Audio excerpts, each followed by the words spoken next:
Hey guys, Ibra here with hardwarecanucks, and before I start this video, I do want to take this time to send out my thoughts and love to those who are in India right now. Currently, the situation is getting out of hand and they need as much as help that they possibly can. So what I've done is that I've left a few links down below where you can help support this cause, because we need to help India breathe again. I do have some family over there, and the situation's just not that great. So really, we just need to come in together to just support everyone we possibly can. And most importantly, stay safe. And, these are tough times, but I'm sure we'll get through this strong. Also, any revenue generated from this video will be going towards supporting this cause. So with that in mind, let's get to the video. Folks, remember electronics? No, not electronics.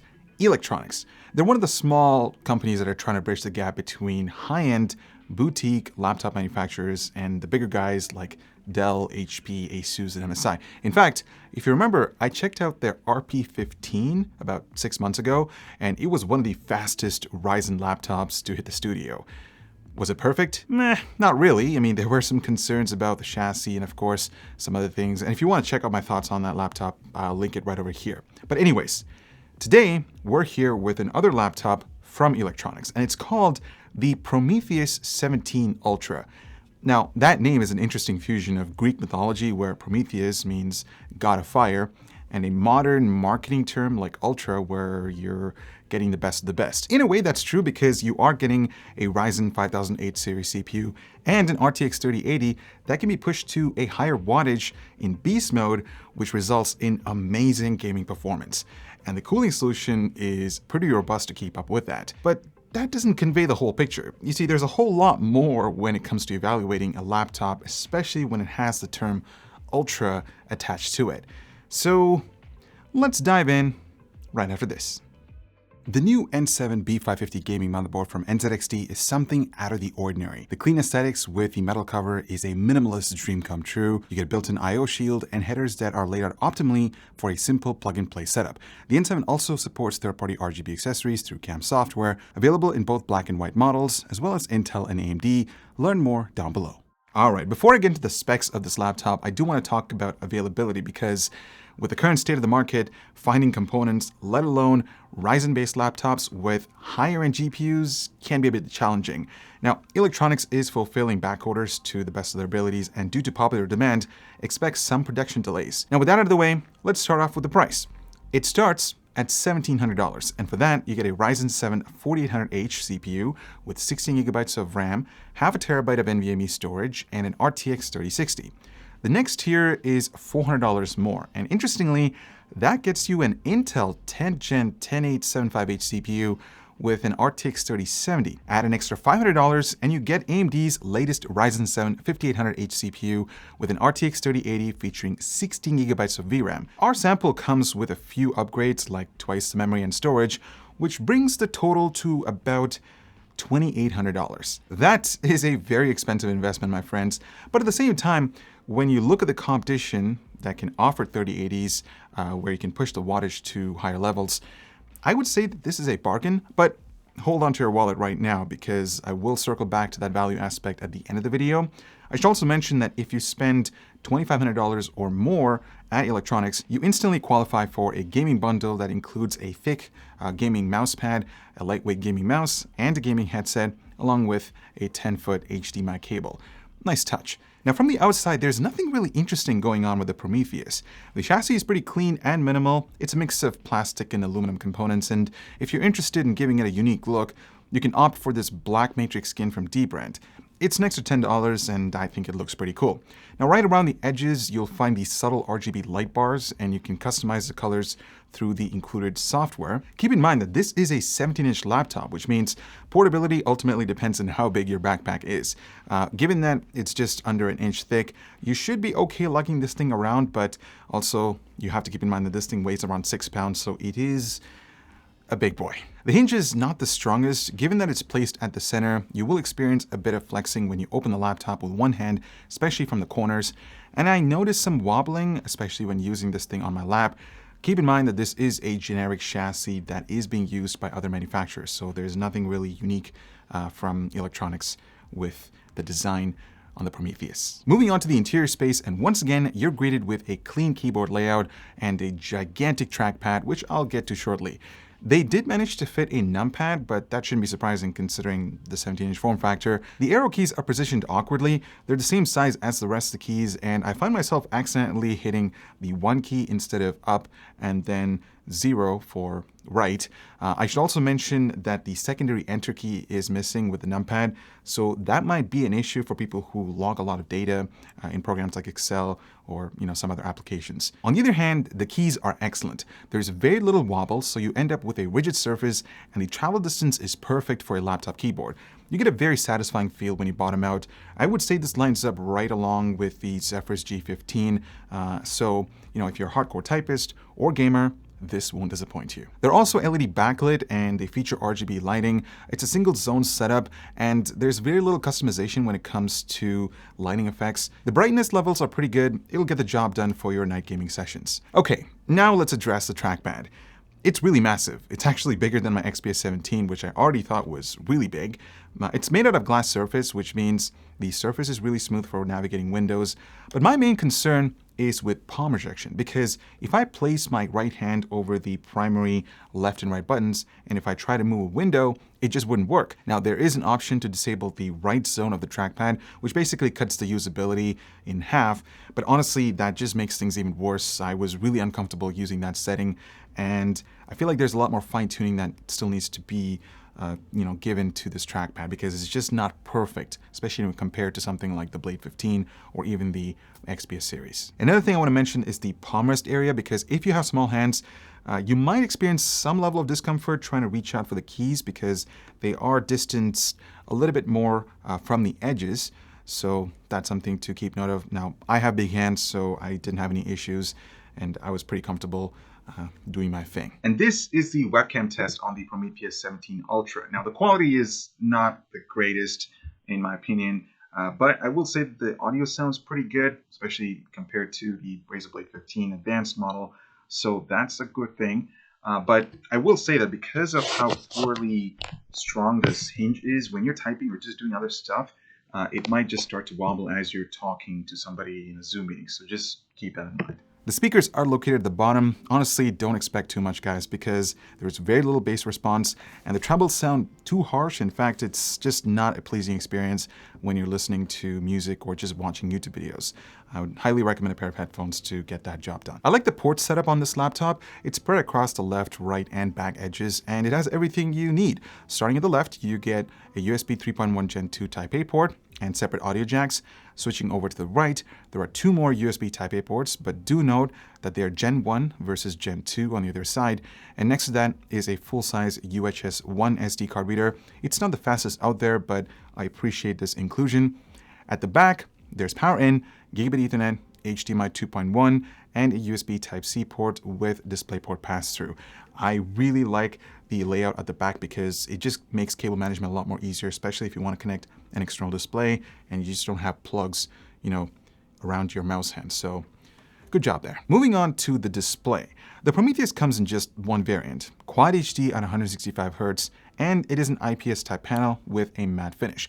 I had no issue scaling this thing to 100% to take advantage of the extra screen real estate. And personally, I think Quad HD is an awesome option for a 17-inch laptop. It looks really sharp and the colors are pretty nice. As you can see from my display analysis test, it covers 99% sRGB, 76% Adobe RGB, and 79% DCI-P3. So it'll get the job done for photo and video edits, gaming, and all the other things that you would do on a laptop.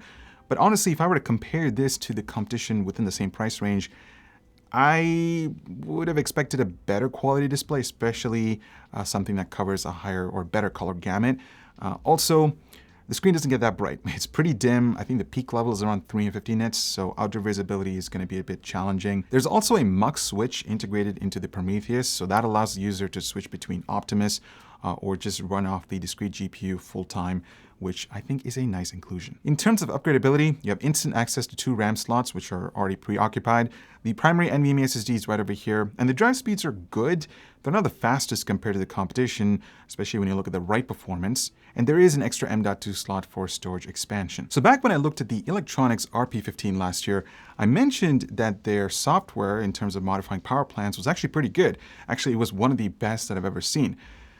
But on this new one, it's not really that good. You see, there are 3 power plans, which include Office, Balanced, and Beast Mode. Select any of those and you can click on either fan tuning to modify fan curves or overclock settings to modify the CPU and the GPU behavior even more in Balanced and Beast modes. For example, you can increase the CPU power level to 80 watts, overclock the GPU and give it a target temperature, and even disable or enable dynamic boost. The cool thing is that if you disable dynamic boost, the GPU can be increased all the way up to 150 watts, which I think is insane.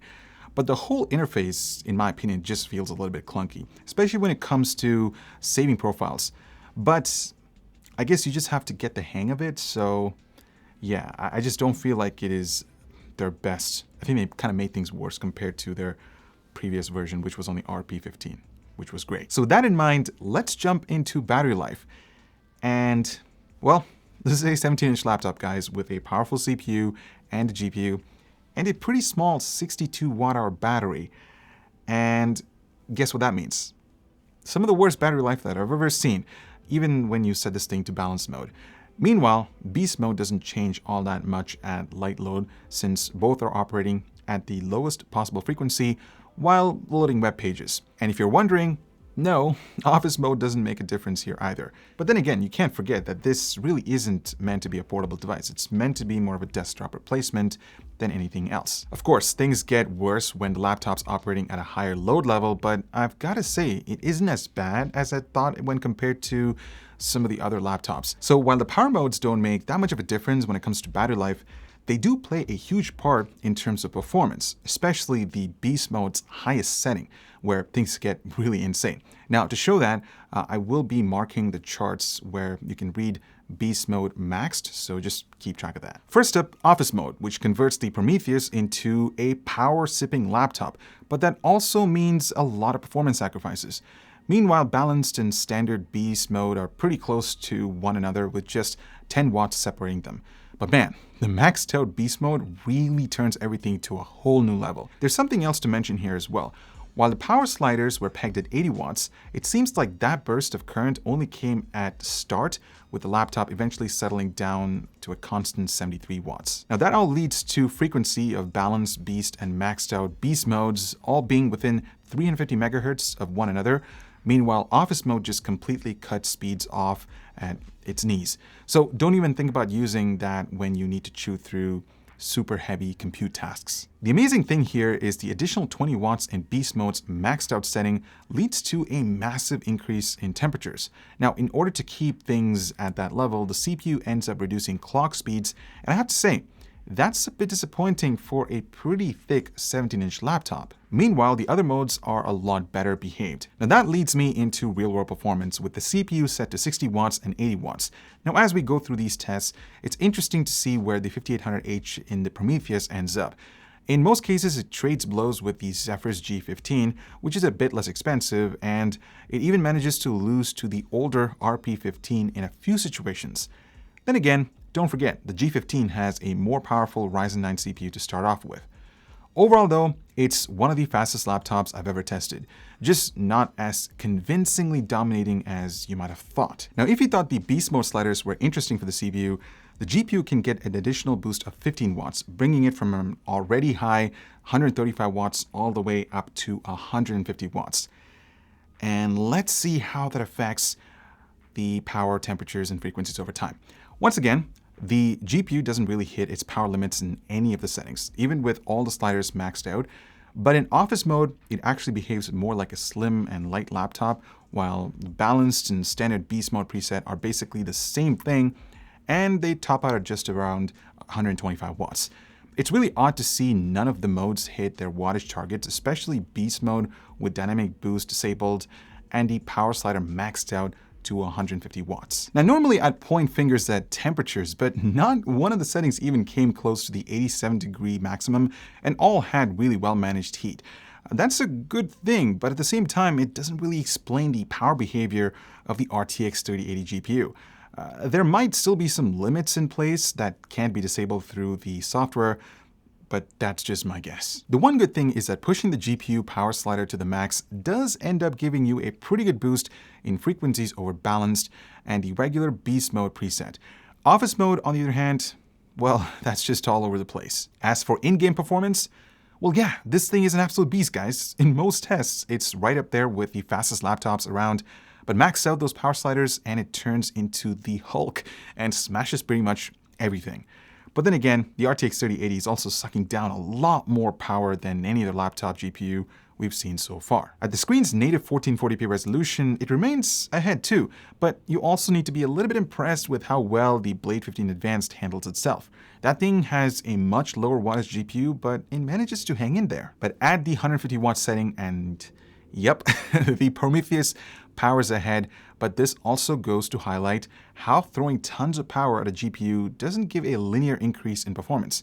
I mean, the 3080 here is sucking back about 50% more power than the Blade's RTX 3070, but it gets at most about 15% higher frame rates. As for fan noise, all three modes behaved exactly how they should be, with office mode being the quietest, all the way to beast mode being the loudest. I think our best bet is sticking to balance mode to give you the best sort of acoustic performance, switching over to surface temperatures, and they are pretty good, but I will say that it does get quite warm, especially if you game a lot with an external mouse, because that gets quite toasty. So, the Prometheus brings a lot of interesting things to the table. I mean, the first thing is, of course, its amazing performance in both gaming and real-world applications.